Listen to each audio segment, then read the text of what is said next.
Geometria Gráfica do Patrimônio, ela vai ser transmitida, e ela é com a palestrante Adriane Borda. Um currículo breve dela: ela é graduada em Arquitetura e Urbanismo pela Universidade Federal de Pelotas, mestre em Arquitetura pela PROARC Conforto Ambiental da Universidade Federal do Rio de Janeiro, é doutora em Filosofia e Ciências da Educação pela Universidade de Saragoça, título reconhecido no Brasil pela URGS. Realizou estágio de pós-doutorado no Departamento de Arquitetura na Bélgica e no Departamento de Informática e Engenharia de Sistemas, junto ao Grupo de Investigação de Interfaces Avançadas, também em Saragoça, na Espanha. É professora efetiva da UFPEL desde 94, na classe titular desde 2017. Ela atua na área de representação gráfica e digital em disciplinas da Faculdade de Arquitetura e Urbanismo do curso de especialização em Gráfica Digital da UFPEL e é professora permanente do Programa de Pós-Graduação em Arquitetura e Urbanismo Prograu UFPEL, desde a sua criação. Ela lidera ainda o Grupo de Ensino-Aprendizagem de Gráfica Digital, o GGRAD, criado em 2002. E desde 2005, ela canaliza projetos de ensino, pesquisa e extensão para o tema de construção e difusão do conhecimento sobre o patrimônio arquitetônico pelotense, por meio da ação de representar o projeto Modela Pelotas, entre outras atividades. Então, prazer será para nós agora a palestra transmitida da Adriane Borda. Primeiro, agradecer, né, imensamente, sei que isso foi ideia do Sandro. O Sandro foi meu orientado, um parceiro de trabalho excelente, e então é com muito prazer, e antes de mais nada, agradecer a palestra do professor anteriormente, né. Eu gostaria muito de prosseguir na fala do professor, porque é um tema que me fascina. Recentemente visitei o cemitério na Argentina, ali em Buenos Aires, e, na verdade, voltei a visitar o cemitério, e a cada vez que a gente vai, realmente é uma aula a céu aberto, e as narrativas são muito ricas, cada trajeto, cada momento sempre foi diferenciado. Aprendi demais e acho que realmente é o lugar de memória, né? Acho que ter essas redes são fantásticas, parabéns pelo trabalho. Bom, mas eu vou deslocar totalmente o assunto, né? O que o Sandro me convidou para conversar com vocês é compartilhar a linha de trabalho que eu venho desenvolvendo já há bastante tempo. O meu lugar, então, é dentro do grupo de estudos de ensino-aprendizagem de gráfica digital na FAURB, né, na pós-graduação que eu venho tentando, né, incrementar, então, as pesquisas nessa linha ele vem trabalhando dentro da Universidade Federal de Pelotas. O Sandro colocou como título divulgado Geometria Gráfica do Patrimônio, e eu detalho um pouco mais esse título no sentido de compreender as geometrias implícitas na própria arquitetura, né? Eu venho trabalhando muito com exercícios de formulação de hipóteses, de lógicas de organização formal, para essa apreensão de estratégias projetuais. Eu venho trabalhando muito com a ideia de que a geometria, né, ela atribui sentido, né? A gente consegue extrair muita informação do processo de projeto a partir desses estudos de abordagem geométrica. Também, só para explicar, eu me situei sempre no processo formativo no início de curso, né, em que os estudantes vêm com alguma carga, né, de conhecimento nessa área da geometria. Então é como se eu fizesse assim uma primeira aproximação a conhecimentos para conectar com a prática de arquitetura, sem, digamos, conhecimentos prévios mais contextualizados, né, no caso, para como história da arquitetura, como teorias da arquitetura, como processos de projeto, né. Então, eu trabalho muito ali naquele primeiro momento ali de formação de estudantes que estão ingressando no curso. Então, eu tenho a ideia de promover um olhar atento às geometrias implícitas, então, nas estruturas, né, de obras, seja de arte, de arquitetura e design, tá? Promovo estudos morfológicos, analíticos e interpretativos, né? No sentido de que toda representação, ela é processo de pensamento, né? Fazendo um link com a palestra anterior, né, cada um daqueles túmulos, né, tem muitas narrativas, muito significado, muita simbologia. Eu acho que todo o campo da iconografia traz, então, essas eleições, né, que o arquiteto, o projetista, né, traz para falar, né, determinadas ideias, né, no sentido, então, de uma organização formal como produção de sentido. Tá? E eu acabo trabalhando com essa tentativa de interpretar, né, lançando hipóteses. Tá? Então, são movimentos de interesse bastante didático e que, nesse trajeto, assim, eu venho explorando as tecnologias de representação gráfica e digital, e de fabricação digital, buscando muito no campo da comunicação inclusiva, né? Essa ideia de que a gente possa traduzir muitas das coisas que são essencialmente visuais, né, para pessoas que têm algum déficit, alguma deficiência visual, e que muitas vezes também não têm, buscar uma acessibilidade também para essas interpretações, para que todas essas comunicações das iconografias e tudo mais sejam legíveis também para pessoas leigas, né? Então, muito mais nesse sentido. Mas eu não vou falar muito dessa linha, né, para comunicação inclusiva. Mas eu trago aqui alguns referenciais que me guiam, assim, né? Um deles é a exposição da obra do Gaudí, que ela é in loco também, então, também nessa linha, né, da necessidade de que a informação, ela esteja ali, né, com significado, com vida, junto às representações, né, e esses espaços expositivos, por exemplo, né, não sei se todos já tiveram acesso por diferentes meios, né, hoje a internet, né, nos permite muitos acessos à informação. Então, por exemplo, dentro do espaço da Sagrada Família, em Barcelona, ali com a obra de Gaudí, a gente tem um espaço expositivo que destrincha totalmente, a partir desse viés da geometria também, cada um dos elementos que Gaudí buscou ali representar, e traz muita conexão com conhecimentos básicos da própria geometria, e depois, né, desdobra em todas aqueles arranjos, aquelas composições, para poder dar forma a uma linguagem tão densa, né, que se poderia traduzir com a obra de Gaudí. Na exposição da Casa de Milá também, né, com representações que tem todo o viés da arquitetura orgânica, né, de todo estruturas, tanto conectadas à vida, né, mais orgânica, botânica, ou de animais e tudo mais. Então, aqui, por exemplo, a gente tem essa estrutura, né, que dentro da exposição traz elementos que faz referência a toda a estrutura da arquitetura mesmo, em que a exposição, ela provoca, então, essas associações para entender o pensamento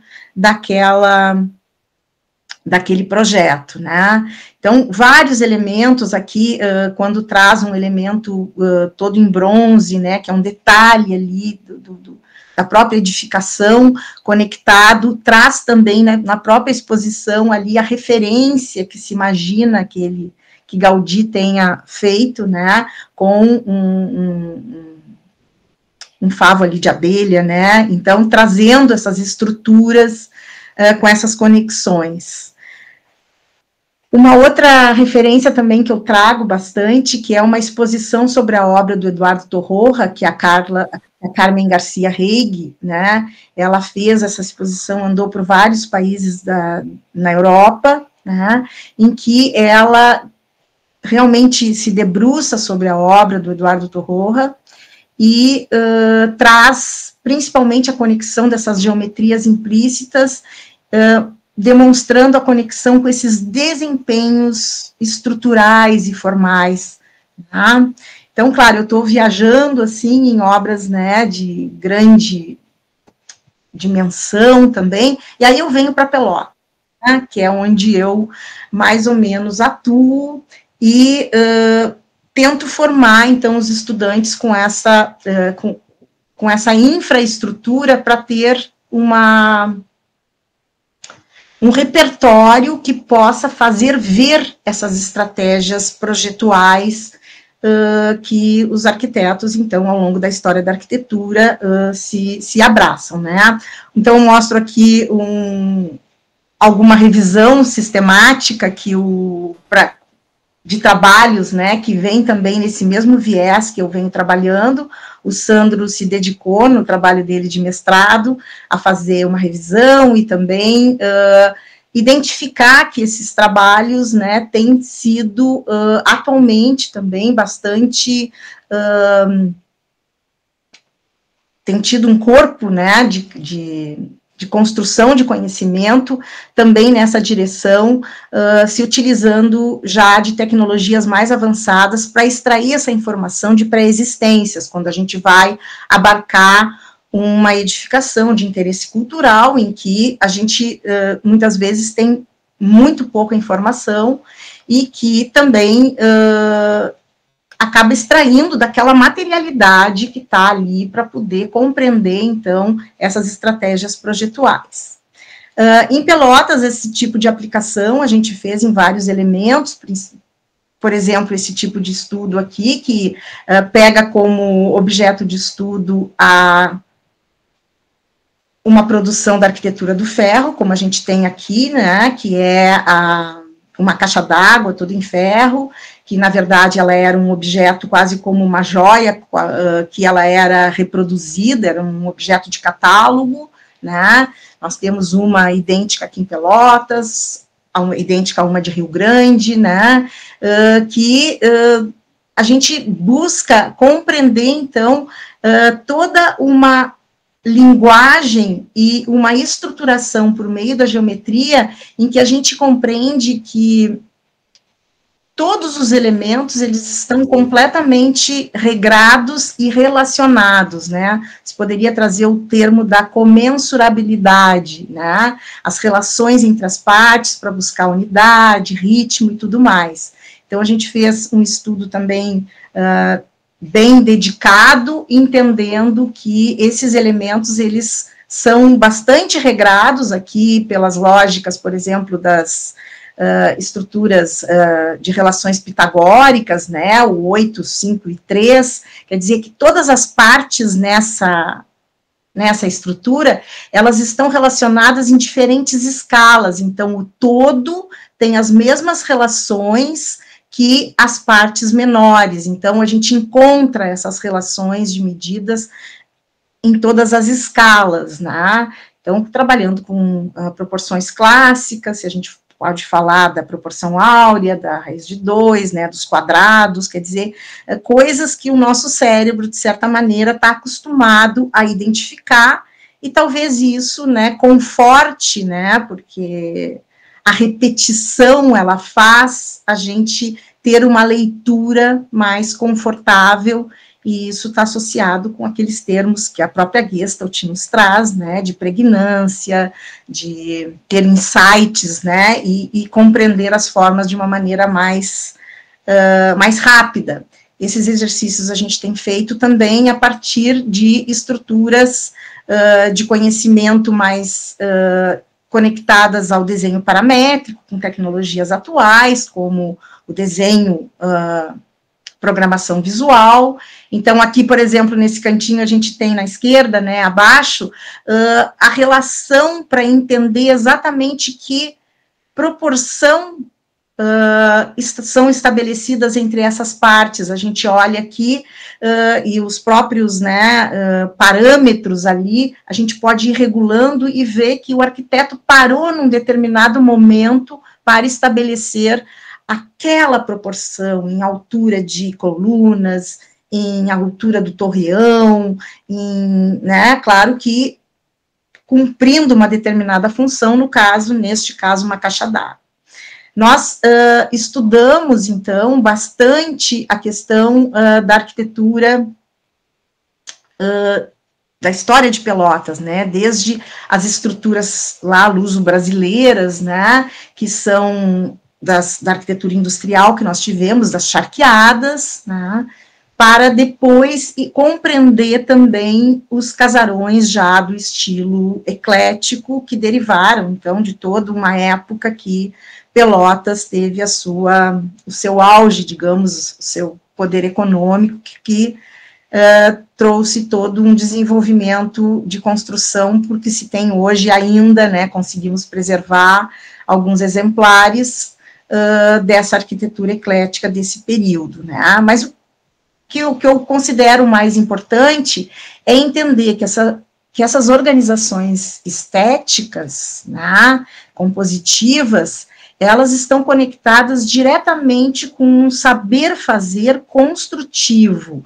Então, se hoje a gente pega, às vezes, plantas, né, desta época, fachadas e tudo mais, que a gente vê que praticamente não tem nenhuma medida, é porque, né, existia um conhecimento de digamos, os artífices, as pessoas envolvidas na construção, todas sabiam e estabeleciam regras para organizar aquela forma, para fazer tanto a marcação de obra, as estruturações das fachadas, a localização de portas e janelas, né, que se dá justamente pela manutenção dessas regras, né, que a gente pode imaginar, né, que seria pelo rebatimento de uma corda. Então, pensando, por exemplo, na estrutura do quadrado, né, como é que eu consigo estabelecer pelo menos um ângulo reto, né? Eu posso pensar num triângulo pitagórico, que é um retângulo, um triângulo retângulo. Então, o que é um triângulo pitagórico? E são conhecimentos, né, introdutórios dessas conexões, de que maneira que eu uso a geometria para compreender esses processos construtivos. Então, eu sempre digo, né, peguem uma mão, né, e as relações de 3, 4 e 5, né, é um lado 3, um lado 4 e um lado 5, quer dizer, sempre que a gente tiver lados de um triângulo que tenham essas medidas, nós garantimos a construção de um triângulo retângulo, né. Com isso, então, com marcação de obra, né, que pegavam uma corda, atavam nós com as distâncias equivalentes, então, às mesmas, né, com a mesma unidade, então, fazia um lado com 3, né, outro com 4, uma corda inteira, e fixando nesses 3 pontos para gerar o triângulo. Espero que eu me explique, gostaria de estar desenhando no quadro aqui, que não, essa situação não me permite. Também já aproveito para pedir desculpas, que não foi possível estar presencialmente. Então, a partir disso, né, a gente entende que conecta as questões estéticas com as questões construtivas. Bom, deixa eu andar um pouquinho mais rápido. A gente avançou muito nessas análises, junto a algumas edificações que a gente conseguiu fazer, por exemplo, um escaneamento a laser 3D, em que a gente conseguiu ter medidas extremamente precisas, né, a partir desse escaneamento a laser 3D. Então, aqui à direita a gente vê que tem um levantamento que se imaginava com bastante precisão, que foi um levantamento feito com tecnologias tradicionais, e que nós já tínhamos hipóteses aqui, que esse aqui é um casarão ali do Museu do Doce, que está no entorno da Praça Coronel Pedro Osório, ali em Pelotas, né, uma edificação construída em 1878, que ela realmente se expressa com uma determinada arquitetura bastante erudita, ela traz todos os preceitos do ecletismo, que no Brasil representou um avanço, né, na qualidade construtiva, né, diferente da Europa, que a discussão era outra, uma discussão estilística, né, contra, né, outras questões, mas para o Brasil representou, então, essa higienização, essa, né, o porão alto, trazendo ventilação, conforto ambiental, todas as tecnologias dos ladrilhos, as tecnologias de escaiola, quer dizer, todas essas, né, melhorias, digamos, construtivas, né, e essa casa, então, ela tinha sido feito um levantamento, né, e toda uma da construção em si, e que quando a gente fez o escaneamento a laser 3D, a gente viu que ela tinha uma outra proporção. A gente já suspeitava de ter uma erudição, que o ritmo era completamente rigoroso e tudo mais, mas quando a gente realmente colocou a mão num levantamento mais preciso, a surpresa foi ainda maior. A gente teve coisas deste tipo, de densificar esses rebatimentos, essas lógicas, né, de impor triângulos equiláteros para estabelecer alturas, proporção áurea no todo e nas partes, e hierarquização também dessas lógicas de proporção, em que a parte da rustificação ali no embasamento, ela também, às vezes, trazia elementos bastante regrados, né, com as mesmas lógicas das outras partes. Então, toda a tripartição, se a gente densifica o traçado, a gente vai se surpreendendo com esta rigidez e controle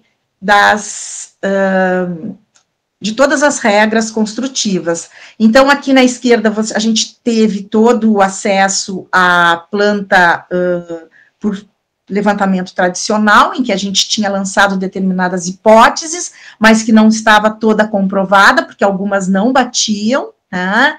E quando a gente realmente fez o mesmo traçado sobre o escaneamento a laser, a gente viu que realmente, como eu digo, que beirava o toque, assim, no sentido de que havia realmente uma intencionalidade muito clara. Então, as paredes grossas, né, de diferentes espessuras, para compensar aquela estrutura tão rígida que gostariam de manter internamente, o que era percebido, né, e as diferenças, então, eram dadas pelas paredes, que aí sim elas aparecem em todas as espessuras. Eu gostaria que o Sandro fosse me avisando o tempo, porque eu acabei não marcando aqui, e eu não quero me avançar demais e ultrapassar o meu horário, por favor, me avisem. Tá um grande prazer te escutar, nós temos mais 10 minutos aqui. Tá bem, então, esse casarão, além de ter toda uma rigidez em toda essa estrutura da edificação, a gente pode ir a nível de detalhe, porque se vocês conhecem aqui a arquitetura de Pelotas, né, esse casarão, ele tem uma estucaria nos tetos muito particular, mas a gente sabe que muitos dos elementos dos estuques, né, dessa casa, que são esses tetos decorados, né, eles eram elementos de catálogo, né, que compravam, traziam da Europa, por encomenda, e escolhiam, e o arquiteto montava suas narrativas de acordo com, né, o proprietário, a encomenda e tudo mais. Mas essa casa em particular, ela teve elementos que eram pelos artífices quase, e são elementos únicos. Então, tem alguns elementos do estuque que são produzidos em loco e específicos para aquela casa. E nós aí também buscamos entender essas lógicas e ficamos também bastante impressionados com o nível dessa erudição, digamos, né, do uso, né, do conhecimento, de regramentos, né, fundamentados numa geometria clássica, que, por exemplo, nesse caso aqui, a gente tem um adorno da sala de música, em que, se a gente olhar com cuidado, há todo posicionamento do braço de um anjo, né, da deusa da música lá, isso aqui tem os braços posicionados, constituindo, então, triângulos equiláteros, há uma perpendicularidade entre cada um dos elementos, há paralelismos, porque para essas organizações, inclusive as formas curvas das folhas de acanto, que são aí desenhadas, elas têm elipses, né, se vocês conseguem enxergar aqui na esquerda, tem determinadas elipses, que elas são elipses dentro de um retângulo áureo também. Existe toda uma organização que acaba por determinar a posição exata de cada um dos elementos. Então, a gente vai se surpreendendo. Essa casa também tem uma cúpula, né, uma clarabóia, melhor dizendo, né, que aqui na direita vocês entendem a escala humana em relação a toda a construção. É uma casa que ela tem uma parte que ela é assobradada, mas aqui no corpo principal ela é de um único piso, com um porão alto, né, mas a gente tem toda essa altura, que sei lá quantas vezes dá aqui, né, para chegar até esse elemento que, na verdade, nos faz perceber como um olho, uma simbologia que talvez esteja conectada ao simbolismo, né, dos maçons, porque existe alguma hipótese de que o proprietário tenha alguma conexão.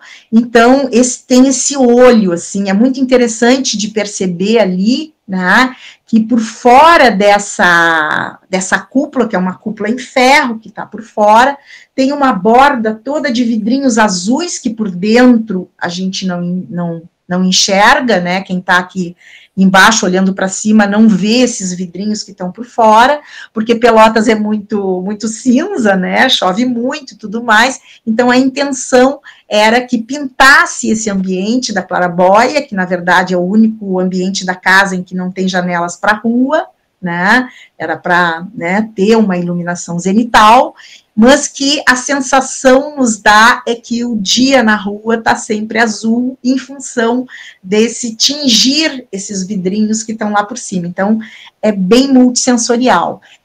Isso foi todas essas narrativas que eu estou contando para vocês, a partir das análises que a gente vai, né, incrementando para compreender toda essa arquitetura, a gente construiu, inclusive, para entender como que a geometria, né, poderia nos dar ideia de autenticidade, de autoral, né? Nós queríamos saber quem é o arquiteto, que até hoje não temos certeza que foi o arquiteto José Isela que tenha efetivamente se responsabilizado pelo projeto dessa edificação. Então, a geometria pode nos auxiliar.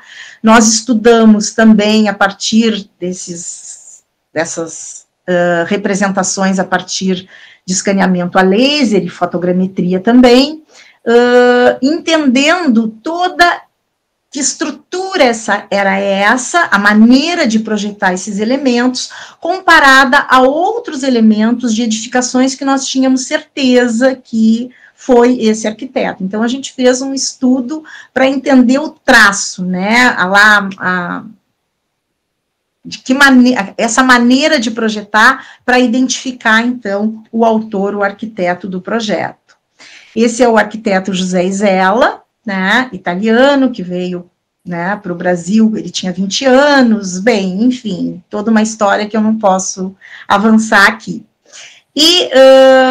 Mas nós tínhamos certeza que a Capela da Santa Casa, que é uma joia que a gente tem aqui em Pelotas, ela tem um elemento que ele é muito peculiar, que expressa uma habilidade única, né, de alguns arquitetos. No caso, a Capela da Santa Casa, se a gente olha ela de frente, esse aqui é o pedacinho que está sobre o altar, né, da capela, que a gente jura que é uma cúpula inteira, e que se a gente olhar por cima, a gente vê que ela é uma meia cúpula, não sei se todo mundo está vendo aqui, que eu estou marcando, não sei se vocês enxergam o meu mouse, tem uma meia cúpula, e nos módulos de toda a nave, tem esses módulos que estão, na verdade, são superfícies côncavas, convexas, né, que são interseções de figuras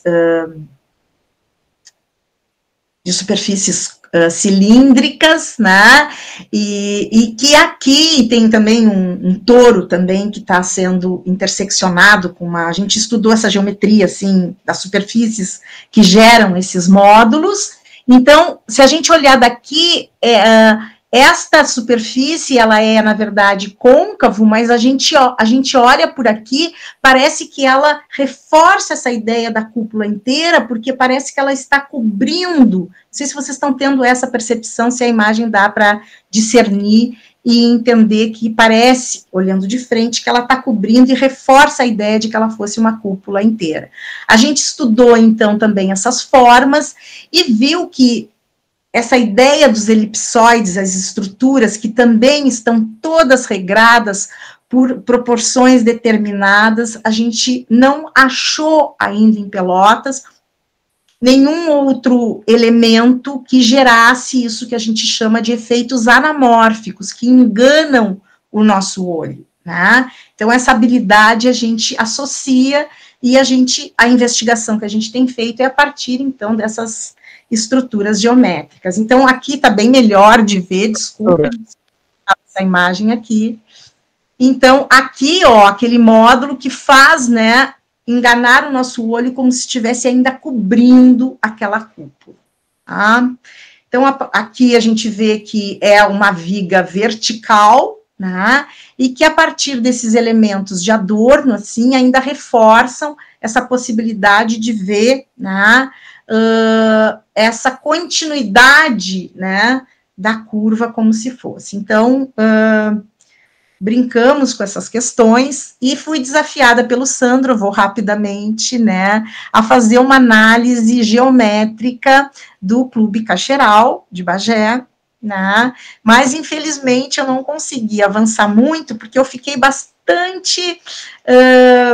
achei que a minha hipótese poderia ser furada, porque a base que nós temos, eu acho que ela não está tão precisa, porque a gente vê que tem alguns lugares na nuvem de ponto que está desconstruído aqui, então a gente vê que é um problema mais do levantamento fotogramétrico, né?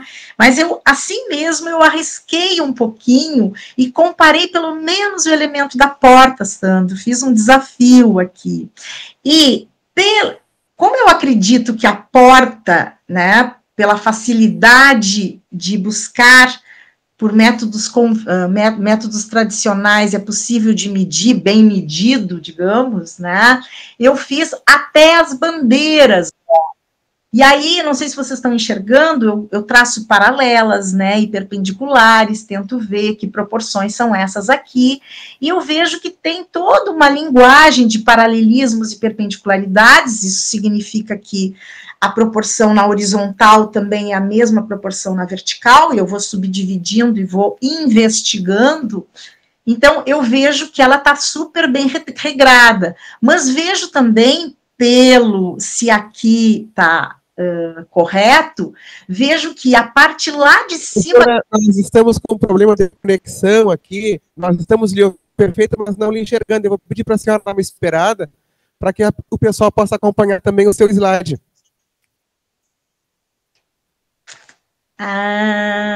Tá. Então, o que eu faço? Eu espero um pouquinho, vocês me dizem? Dá uma guardada, porque o slide complementa muito bem a sua fala, é importante, e nós estamos lhe ouvindo muito bem, mas a nossa conexão aqui de imagem se perdeu. Então, reconectando, eu lhe aviso quando voltar. Tá bem, desculpem, e aí é o problema de não estar presencialmente. Nós que lhe pedimos desculpa, o problema é aqui, na rede da universidade. Está retornando, está retornando. Pronto, retornamos ao normal. Pode continuar, fica à vontade. Nós temos mais 3 minutinhos, vamos lhe dar um pouquinho mais por esse problema também. Então, já estou no final, porque eu simplesmente para conseguir contemplar um pouco da expectativa do Sandro, em que eu comecei a comparar alguns elementos que eu achei conveniente, né, possível, né, que foi em relação a algumas portas, né, para, quem sabe, conseguir extrair essas lógicas construtivas de todos os elementos da edificação. Eu estou passando agora, vocês estão conseguindo acompanhar no mesmo ritmo?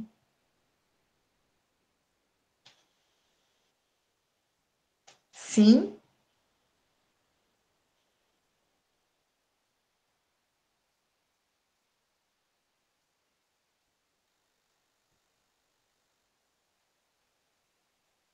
Eu estou achando que perdeu a conexão, foi isso? Retornamos. A chamada caiu, Retornar? mas estamos de volta, normal.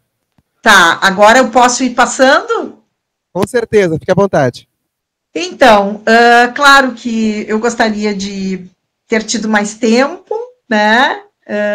Mas só para colocar que todos esses estudos que a gente vê dentro dessas temporalidades, digamos, dentro da arquitetura eclética, né, de outras épocas e tal, eu avanço, então, com os estudantes, tentando mostrar que a arquitetura contemporânea, ela busca também essas unidades e essas relações entre as partes, né?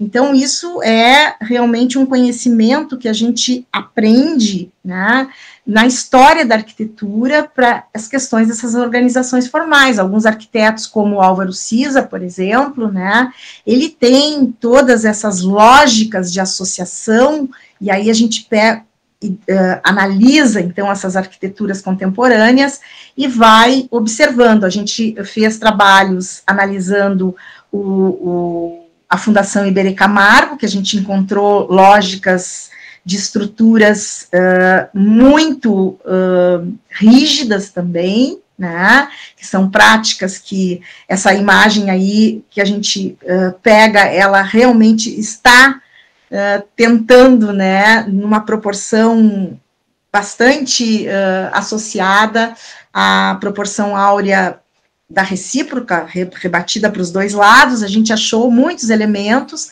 Frank Gehry também, quando estruturou, eu gosto muito dessa charge dos Simpsons, né, que parece que o Museu de Bilbao, né, que é o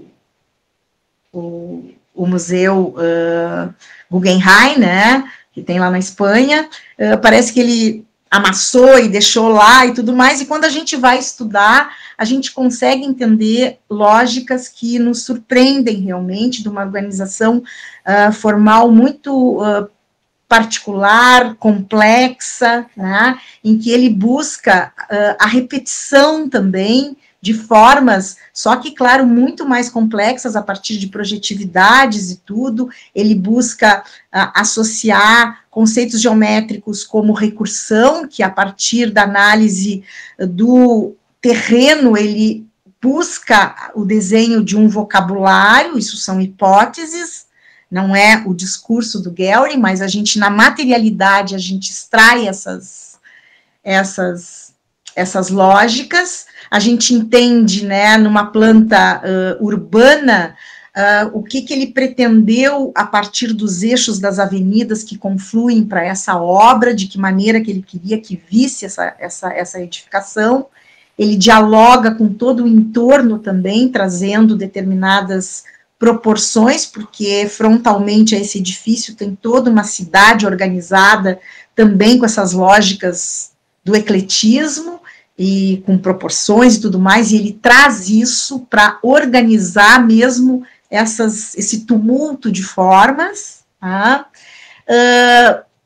Daniel Libeskind faz a mesma coisa, por exemplo, aqui com o Museu de Dresden, que a gente também analisou em outro trabalho de mestrado, entendendo como que ele dialoga uma edificação de patrimônio, né, uma pré-existência com uma intervenção para fazer o museu militar, como é que ele faz esses deslocamentos e esses jogos para poder criar uma imagem como esta aqui, que parece, né, que existe toda essa perpendicularidade, uma estrutura, uma organização, né, que é o contraste, a perpendicularidade na geometria é o contraste traduzido em linguagem visual, né, e ele faz praticamente uma arquitetura que movimenta, que dependendo do ponto de vista, a gente chega aqui nessa pontinha aqui, se vocês estão percebendo, em determinado ponto de vista, aquela pirâmide, né, que está furando esse edifício, que está completamente inclinada, a gente, em determinado ponto de vista, a gente consegue vê-la com paralelismo. Então, assim, é uma coisa muito dinâmica, com uma geometria muito precisa, que hoje as tecnologias do desenho paramétrico nos permite controlar, né, e simular.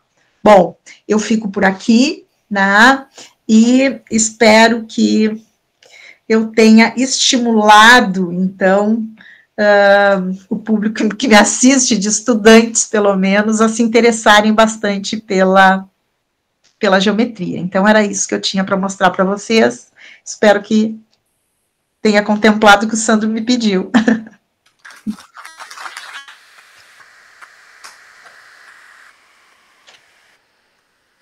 Com certeza estamos todos mais estimulados e interessados pelo tema. Em nome dos cursos de Arquitetura e Engenharia Civil da Unicamp, eu agradeço muito a sua palestra. Foi um grande prazer para todos nós aqui acompanhar esse trabalho tão bonito.